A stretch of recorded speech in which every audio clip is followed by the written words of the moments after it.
मनीषा यादव। मन चित्त एकाग्रत नहीं रहता, बहुत भटकता रहता है। मैं यदि कुछ भी करूँ तो भी एक सफल इंसान,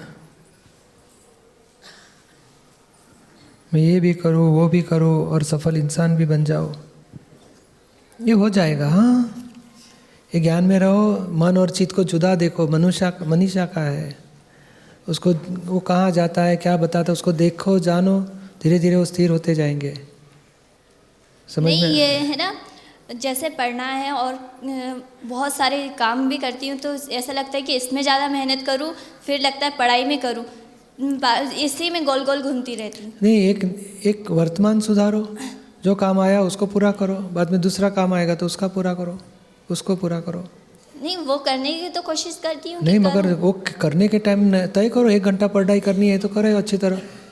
बाद में बीच में आधा घंटे के बाद चलो मैं थोड़ा खाना खा लूँ, नहीं, 1 घंटा पूरी करो पढ़ाई, तो स्थिरता उत्पन्न होगी, सिंसियरिटी आएगी, शक्ति बढ़ेगी आपकी। और अच्छा इंसान तो धीरे धीरे अपने आप, पहले पढ़ाई का टाइम है तो पहले पढ़ाई का काम करो। जी नहीं, एक सफल इंसान जिस तरह से मेरे को बहुत जल्दी गुस्सा आता है और बहुत जल्दी चिड़चिड़ापन भी रहता है। मैं किसी से भी झगड़ा इतना जल्दी कर लेती हूँ कि मुझे पता ही नहीं चलता है मैंने कब झगड़ा कर लिया। हाँ, मगर आपको छूटना है ये गलतियों से, तो रोज़ 10 मिनट 15 मिनट रात को निकालो। सारे दिन में किसी को दुख दिया गया है, उसके लिए पश्चाताप लो। हे दादा भगवान, मैंने इस प्रकार किसी को दुख दिया, हृदय से क्षमा चाहती हूँ, मुझे क्षमा करो। ऐसी गलती नहीं करने की शक्ति दो। रोज़ उठ के इतना भावना करो कि मेरे मन से, वाणी से, वर्तन से किसी को दुख नहीं देना है। 5 बार सुबह बोलो और 10-15 मिनट रात को निकाल के माफ़ी मांगो, देखो बहुत परिवर्तन हो जाएगा आपका। नहीं मम्मी, ये ज्ञान विधि लेकर आई थी, मम्मी ने बताया था करो।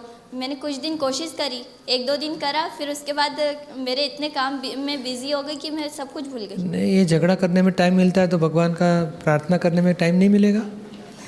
नहीं, मैं वैसे पूजा तो करती ही नहीं हूँ। हाँ, तो पूजा मत करो, चलते फिरते भावना करो, चाय पीते पीते मन में सोचो, दादा भगवान को याद करो कि मुझे बस किसी को दुख नहीं देना है।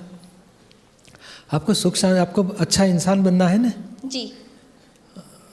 हम तो आगे के ह्यूमन से सुपर ह्यूमन बनो ऐसे बताएंगे, ये हमारे पास तो वो रास्ता है। आप तो किसी को दुख देना, उसका मतलब क्या होता है मालूम है आपको? नहीं, वैसे मैं नहीं चाहती कि किसी को मेरी तरफ से नहीं, दुख मगर हो। दुख दिया उसका मतलब क्या होता है मालूम? वो मानवता नहीं, वो पाशवता है। दूसरे को दुख देते हैं और हमें हृदय में पश्चाताप भी नहीं होता है कि मैंने कुछ गलती की। कितनी पाशवता बड़ी हो गई। ये पाशवता है तो फिर मानवता कहाँ कभी आएगी आपको? तो पश्चाताप करो अपनी गलतियों के ऊपर, किसी को दुख नहीं देना, स्ट्रांग निश्चय करो, तो कुछ मानवता आएगी और उससे भी आगे जाना है, हमें महामानव तक पहुँचना है। समझ में आता है आपको? जी। कभी कभी मुझे पूरा ज्ञान प्राप्त हो जाता है तो कभी कुछ भी ज्ञान नहीं रहता है। नहीं, वो सब बुद्धि के तूफान है। नहीं, ऐसा होता है बुद्धि कि बताती है बहुत हो गया ज्ञान, अभी कुछ नहीं हो गया, अपसेट डिप्रेस, तो स्टेबिलिटी नहीं रहेगी। हम धीरे धीरे प्रोग्रेस करेंगे तो परमानेंट प्रोग्रेस होएगा। पहले इतना शुरू करो, मेरे मन से, वाणी से, वर्तन से किसी को दुख नहीं देना। किसी को दुख तो हो ही जाता है इन सारे दिन। जी। किसी के लिए नेगेटिव विचार भी आ जाते हैं। जी। किसी को वाणी से भी दुख दे देते हैं। जी। तो फिर उसी को ही सुधारो। हाँ, जी। और बाद में धीरे धीरे वही उतना सुधरेगा तो बहुत शक्ति बढ़ेगी। आपने कहा है कि भगवान की जो तस्वीर देखते हैं वही सपने में दिखता है, तो वो तस्वीर जो कहती है तो हकीकत क्या होता है? ऐसे नहीं, कोई लोग बोलता है मुझे भगवान का साक्षात्कार हो गया, तो तस्वीर का वो ही वैसे ही रूप उनको दिखता है चित्त में, वो चित्त का चमत्कार है, सच्चा भगवान का साक्षात्कार नहीं। ऐसे हमने बताया था। नहीं, जैसे कि भगवान कुछ भी आगे कुछ गलत होने वाला है या कुछ भी अपने साथ होने वाला है वो सब कुछ बता दे, तो ये सिर्फ एक तस्वीर अपन को आकर बता देती। वो सच्ची बात नहीं है। A coming events cast their shadows before, ऐसे मन में स्पंदन होते हैं। कभी कभार सच्चे भी रहते हैं, कभी कभार नहीं भी सच्चे रहते हैं। उसके ऊपर आधारित मत रहो। समझ में आया? जी। कमल कुमार, भोपाल।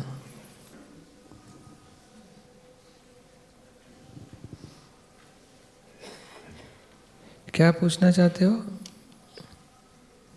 दादा भगवान के असीम जय जयकार बोलते हैं तो आपका चेहरा कभी याद आता है, तो इसकी क्या वजह?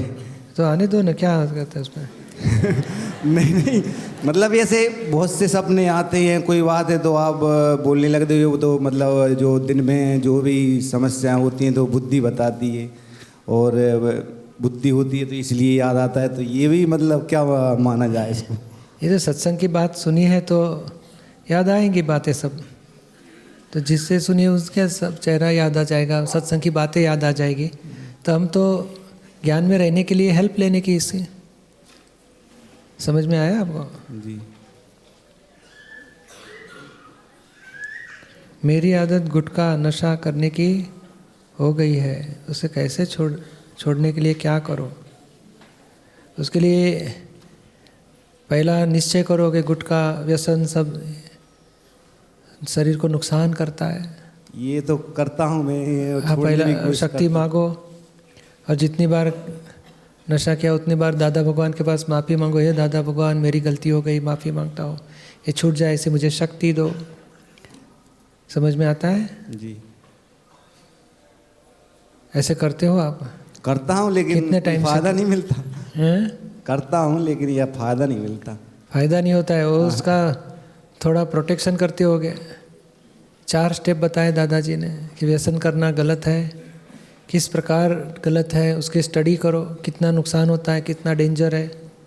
तीसरा स्टेप है जितनी बार हो गया माफ़ी मांगते रहो, ऐसी गलती नहीं करने की शक्ति मांगो। और चौथा, उसका प्रोटेक्शन मत करो। और ऐसा निश्चय करके बाद में कभी आ जाओ, आपको आशीर्वाद देंगे, हमेशा के लिए निकल जाए ऐसा। और आपके तरफ से स्ट्रांग निश्चय करो। कई बार कर चुके हैं तो, लेकिन हाँ, मगर थोड़े दिन बिना व्यसन रह सकते हो क्या? जी, बिना व्यसन रह सकते हो सारा दिन? नहीं रह तो नहीं सकता। हाँ, तो शक्ति मांगो, धीरे धीरे वो भी रोग खत्म होएगा। मेरी माँ बहुत दुखी और चिंतित रहती है, उसके लिए मैं क्या कर सकता हूँ? उसके लिए प्रार्थना करो, हो सके तो उसको सत्संग में लेके आओ। अरे बहुत कुछ करते हैं, समझाते हैं, सब कुछ करते हैं, सत्संग लेकिन में नहीं उसका दुख आती है? दूर नहीं आती उसको। सत्संग में आना नहीं चाहती? नहीं तो आप उसके लिए प्रार्थना करो, उनको शांति हो जाए। ऐसे जितनी बार माँ की चिंता करते हो, तो चिंता के बदले प्रार्थना करो उतना टाइम, उनके शुद्धात्मा को, उनको शांति मिले, ऐसी कृपा करो। जब वो दुखी होती है तो मुझे पहले दुख हो जाता है उनके। ये दुख लगाने से आप उसको कुछ शांति तो नहीं दे सकते हो। नहीं दे सकते, तो उसके बदले उसका दुख के ऊपर प्रार्थना करो। ठीक, समझ में आया आपको? जी। और ये एक प्रश्न हो रही है, जो मैं कौन हूँ, उस किताब में माई और आई का अर्थ समझ में नहीं आया, उसका थोड़ा विस्तार से बता दीजिए। आई यानी मैं और माँ यानी मेरा। नहीं, ये तो पढ़ा है तो? लेकिन समझ में नहीं आता ना उसको। माई अलग करो और आई में हूँ। नहीं, ये शर्ट पहना है तो आप शर्ट को क्या बोलते हो? मेरा शर्ट है बोलते हो कि मैं शर्ट हूँ बोलते हो? मेरा शर्ट बोलता हूँ। हाँ, तो मेरा कहने वाला खुद, ये घर मेरा है, मैं जब कहूँगा तो मैं और मेरा घर 2 अलग चीज़ होनी चाहिए। घर में रहने वाला और घर अलग चीज़ नहीं होना चाहिए? होना चाहिए। तो ये शरीर में आप शरीर को क्या बोलते हो? मेरा शरीर बोलते हो कि मैं शरीर हूँ बोलते हो? नहीं, पहले तो बोलता था ये मेरा शरीर, लेकिन अब तो थोड़ा। तो ये समझ में, मेरा शरीर कहने वाला खुद भीतर में अलग होना चाहिए। तो ये कमल कुमार अलग है और मैं शुद्धात्मा हूँ, ये नाम जो है मेरा नाम बोलते हो। तो ये कमल कुमार अलग है और आप खुद आत्मा अलग हो। ये भेद ज्ञान समझाने के लिए बताया गया है। समझ में आया आपको? जी। जय सच्चिदानंद। ममता श्रीवात्सव।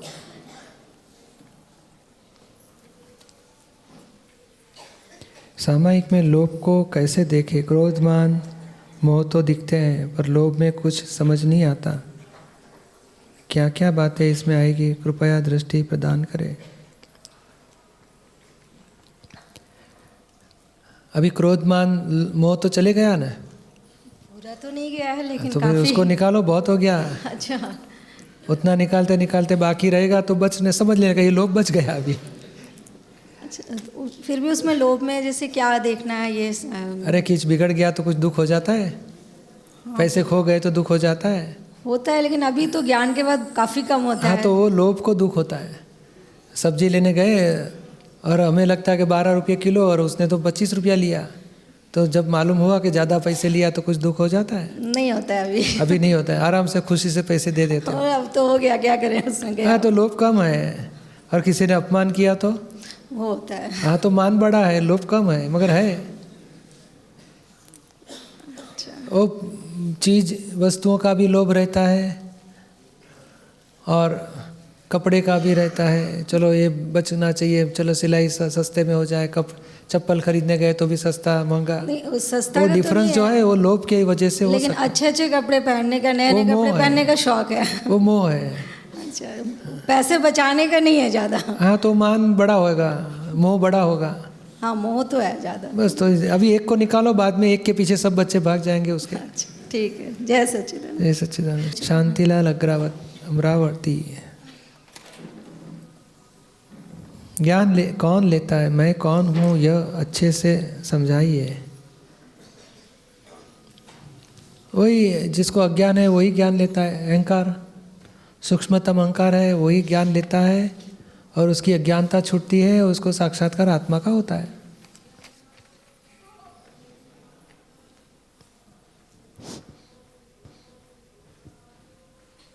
जो ज्ञान लेता है वो म्हणजे आत्मा तो ज्ञान स्वरूप है, तो शरीर आत्मा को ज्ञान जरूरत नहीं, अहंकार को जरूरत है। अहंकार ज्ञान लेता हाँ, वो उल्टा चल रहा है, उसको वापस आना है। अभी लघुतम अहंकार से मोक्ष होता है, गुरुतम अहंकार से संसार में भटकते हैं। तो जो लघु होते होते होते होते खत्म हो गया तो भगवान के साथ अभेद हो जाता है। और जो मंद बुद्धि इंसान रहा तो वो उसको ये संभव है कि नहीं? उसको मुश्किल है, उसको बहुत आवरण है। मंद बुद्धि होने का पूर्व कर्म का अंतराय कर्म है उसके। और ये दादाजी की आराधना से बहुत उसको शांति मिलती है, अंतराय बहुत प्रकार के टूटते हैं उसके। तो आप तो बोलते कि बुद्धि का कुछ रोल ही नहीं है इसमें। बुद्धि, मंद बुद्धि क्या है? मंद बुद्धि एक कर्म का दंड है। अहंकार भी और मंद बुद्धि है, तो जितना जिस प्रकार की बुद्धि है उस प्रकार का अहंकार भी है। तो अहंकार, वो पिछली लाइफ में गुनाह किया उसने, तो उसका दंड आया है। तो अभी उसके लिए दूसरा उपाय कराओ, ज्ञान विधि मत कराओ, मगर उसको दादा भगवान के असीम जय जयकार बुलाओ। सारे दिन बोलते रहते हैं तो बहुत उसको शांति हो जाती है। और धीरे धीरे आराधना से, विराधना का किया हुआ कर्म आराधना से धोया जाता है। ये बुद्धि कब बिगड़ जाती है? विराधना से। संतों महंतों की, ज्ञानियों की विराधना से बिगड़ जाती है बुद्धि। उसका नुकसान हो गया है तो आराधना से रिपेयर हो जाता है। हर काम संयोग से होता है, तो क्या ज्ञान भी संयोग होगा तो ही मिलेगा? वो ज्ञान प्राप्ति तक संयोग की आधारित है, और प्राप्ति होने के बाद आप पुरुष पद में आ जाते हो, प्रकृति से भिन्न हो जाते हो। बाद में आपका पुरुषार्थ स्वतंत्र काम कर सकता है। ज्ञान प्राप्त तक वो कुदरती आधार है, कर्मफल है।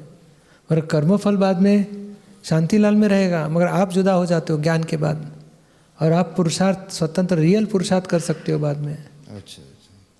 समझ में आया आपको? ये मैं कौन हूँ अभी कल मालूम हो ही जाएगा। अच्छा। और मृत्यु का रहस्य निरुमा की कैसेट है, देखो ज़रूर, बहुत लंबी बात है। दादाजी की किताब भी है मृत्यु के। नहीं तो कोई कल ओपन हुआ। कोई किसी की मृत्यु जल्दी हो जाती है, किसी की बहुत लेट होती है, तो इसका क्या कारण? उसका आयुष कर्म है। किसी का आयुष कर्म बड़ा है तो लेट मृत्यु होगी, आयुष कर्म छोटा है तो जल्दी हो जाती है। तो आयुष कर्म कैसे बनता है? वो पूर्व भव का कारण है।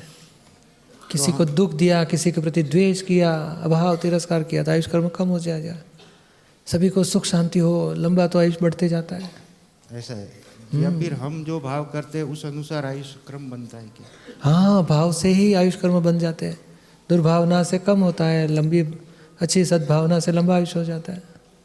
उसकी भी मैक्सिमम लिमिट तो होती है। हाँ, ये कलयुग में मैक्सिमम 100 साल, उससे ज़्यादा की कोई अगर तमन्ना करे तो नहीं मिलता है। ये नहीं, वो नहीं पॉसिबल है, एक्सटेंशन नहीं मिलता है। जय सचिन। जय सच्चिदानंद। विनीता रघु रमखीरिया, विनीता, हाँ। मैंने 2000 साल में निरुमा जी से और आपका टीवी प्रोग्राम, निरुमा जी का और आपका टीवी प्रोग्राम देखती हूँ। मुझे लगता है कि जन्मों जन्म से जिसकी मुझे तलस थी वह पूर्ण हो गई। मैं प्राप्त मन वचन काया से जगत कल्याण के निमित्त बनना चाहती हूँ और ब्रह्मचर्य का पालन करना चाहती हूँ। लेकिन मेरी मम्मी कहती है कि जैसे सबकी बेटियाँ की शादी होती है वैसे ही तुम्हारी होगी, लेकिन मैं शादी नहीं करना चाहती हूँ। मैं ब्रह्मचर्य का पालन करना और संपूर्ण जीवन जगत कल्याण में निमित्त बनना चाहती हूँ। आपकी अब भावना मजबूत करो और प्रार्थना करो मम्मी को, और धीरे धीरे ये मजबूती, ये साइंस भी समझ लो ब्रह्मचर्य का क्या है, हमारा मोह का स्वरूप कितना है, क्या है। सत्संग से समझ समझ करके धीरे धीरे अपना रास्ता निकालो। टाइम तो जाएगा। ये लोक मान्यता अलग है और हमारा मोक्ष का ध्येय अलग है। समझ में आता है आपको? हाँ, तो धीरे धीरे सत्संग से समझ समझ के आगे बढ़ो। जी। निश्चय मजबूत करने से धीरे धीरे रास्ता मिलते जाएगा आगे का। चंद्र कुमार भिलाई, जन्म से लेकर मृत्यु तक सभी डिस्चार्ज कर्म पूर्व जन्म में कर्म चार्ज हुए हैं, उसी का परिणाम है। तो वर्तमान में क्या पुरुषार्थ करें जिससे भविष्य सुधर सके? वर्तमान में जो ज्ञान नहीं लिया तो उसको ऐसा पुरुषार्थ करना चाहिए कि मन वचन काया से किसी को दुख नहीं देना है, और जितनी बार दुख दिया गया हृदय से पश्चाताप करते जाओ। और ज्ञान लेने के बाद दादाजी की 5 आज्ञा में रहो तो वर्तमान सुधर जाएगा और भव भी सुधर जाएगा, एकावतारी तक पहुंचा सकता है 5 आज्ञा। समझ में आया आपको? जी। कितना भी निश्चय करने के बाद भी तो किसी को दुख हो ही जाता है। हो जाएगा, मगर हो जाता है वो पूर्व कर्म का फल है। हमारी भावना है नहीं देना है और पश्चाताप करोगे तो बीज जल जाएगा, बीज सुधर जाएगा। कर्म फल तो हमने डिस्चार्ज कर्म पूर्व जन्म के फल अनुसार आएगा, उसमें हम कुछ कंट्रोल नहीं कर सकेंगे। अभी जैसे कि ज्ञान लेने के बाद में पॉजिटिव चार्ज करते हैं, जैसे दादा भगवान की आज्ञा में ही रहना है, किसी को दुख नहीं देना है, ऐसा तो इसका रिजल्ट इसी जन्म में आ सकता है क्या? नहीं, यानी रिजल्ट दिखता है इसी जन्म में आया, मगर सचमुच तो एक कर्म जो इंटेंसिटी है उसमें, जैसे नीम कितना कड़ू रहता है तो कड़ूपन उसका कम होते जाता है, इंटेंसिटी कम होते जाती है। तो वही क्रोध है, मोह है, मान है, लोभ, इसकी इंटेंसिटी कम होने से हमें लगता है कि परिवर्तन हो गया, मगर सचमुच कर्म जो है, प्रकृति जो है वो चेंज नहीं हो जाती है, उसमें इंटेंसिटी, तीव्रता, दोषों की तीव्रता कम हो जाती है। तो परिवर्तन तो हुआ ना? फिर परिवर्तन हुआ, और परिवर्तन किससे? नीम में से आम नहीं हो गया, नीम का नीम ही रहा, मगर उसकी इंटेंसिटी कम हो गई, कड़ूपन कम हो गया। तो डिस्चार्ज में फिर तो दखल हो ही रहा है। डिस्चार्ज में दखल नहीं, डिस्चार्ज हम न्यूट्रल कर रहे हैं, एग्जॉस्ट कर देते हैं, हम नया चार्ज नहीं करते और पुराना खत्म करते हैं ज्ञान के बाद। तो जैसे ओनियन है 50 लेयर है तो एक एक कम किया तो 40 लेयर होएंगे, 30 लेयर होएंगे, 20 लेयर, वो कम हुआ जी। और अज्ञान दशा में वो पुराना निकालते हैं और दूसरा बढ़ाते भी है जी, तो फायदा नहीं मिलता है। हम यहाँ तो हमें नया बंद हो गया, पुराना धीरे धीरे खत्म होते जाता है, हम हल्के से हल्का सा महसूस करते हैं जी, मुक्तता अनुभव में आती है हमें। पहले जो चीज़ जो ज्ञान नहीं लिए थे उसके पहले जो चीज़ अच्छा लगता था वो अब अच्छा नहीं लगता है। हाँ, तो वो तो पसंद नहीं आता है ना। फाइल 1 का जो भी डिस्चार्ज है वो तो बिल्कुल पसंद नहीं आता है अभी। हाँ, मगर अभी क्या है कि पसंद नहीं आएगा तो ही आप उससे जुदा रहोगे, और जुदा रहोगे तो एग्जॉस्ट होते जाएगा, डिस्चार्ज खत्म होते जाएगा जी। हाँ, हमें पसंद नहीं है वो बरोबर है, पर हमारी प्रकृति से किसी को दुख ना हो जाए ये जागृति में रहना है जी। हम ड्रामेटिक व्यवहार करके सामने वाले के मन को समाधान हो जाए, संतोष हो जाए, ऐसे व्यवहार करते रहेंगे जी। समझ में आया? जैसे जॉब में है तो वही जॉब पहले अच्छा लगता था, अब वो जॉब अब अच्छा नहीं लगता है अब तो। हाँ, मगर अभी क्या करेंगे, फाइल है, संभाव से निकाल करना ही पड़ेगा जी। खाना भी अच्छा लगता है कि नहीं लगता है? अब पहले जैसा नहीं रह गया इंटरेस्ट। हाँ, तो फिर देह निभाने के लिए खाना है, ऐसे पैसा भी व्यवहार चलाने के लिए कमाना है जी। और बाद में मोह के बिना नॉर्मल व्यवहार रहेगा जी। जो पहले एबनॉर्मल हो जाता था अभी नॉर्मल रहेगा, मोह चले जाएगा और व्यवहार डिस्चार्ज कर्म भुगत लेगा, चंद्र कुमार भुगत लेगा जी। किसी के प्रति द्वेष नहीं होता है ना? नहीं। हाँ, बस तो पूरा आने के साथ काम चलने दो जी। विनीता, अगर किसी ने पहले विश्वास हमारा तोड़ा है या झूठ बोला है तो उस पर हम विश्वास कैसे करें, उसे निर्दोष कैसे माने?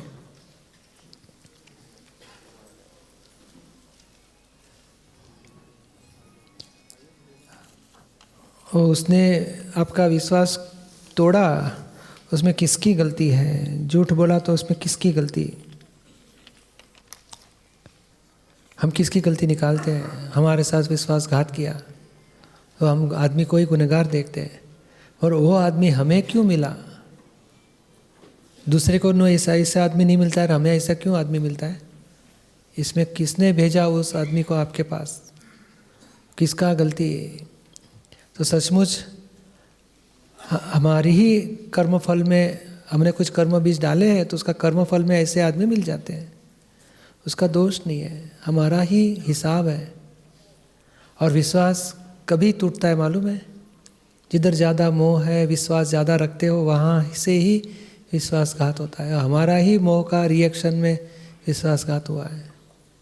किसी का दोष नहीं देखना चाहिए। और अभी उसके ऊपर विश्वास नहीं करना है तो मत करो, पर उसी के साथ रहना ही पड़े, ऐसे व्यवहार होता है कोई नज़दीकी व्यक्ति, तो फिर हम विश्वास नहीं रखेंगे ऐसा तो नहीं हो जाएगा। उसके साथ रहना भी पड़ेगा और भीतर में जागृत रहेंगे, प्रिजुडिस मत रहो। और बाद में जो हो गया होने दो, जो हुआ सो हम जानेंगे कि विनीता का हिसाब आया है, पूरा करो इसके साथ। नॉर्मल रहना ही पड़ेगा। जो साथ में रहेगा तो, और दूर वाला होगा तो छोड़ दो, कोई ज़रूरत नहीं। उसका संबंध छूट गया तो हरकत नहीं है। पर कोई लोग साथ में रहने वाले होंगे तो हम जा भी नहीं सकते कहाँ, तो फिर उसके ऊपर अभी व्यवहार नॉर्मल व्यवहार करते रहो, थोड़ा सावचेत रहेंगे। बच्चों को डिस्ट्रक्शन से दूर कैसे रखें? टीवी, मोबाइल, गलत संगत जो टाइम वेस्ट करते हैं वह मन की एकाग्रता को तंग करते हैं।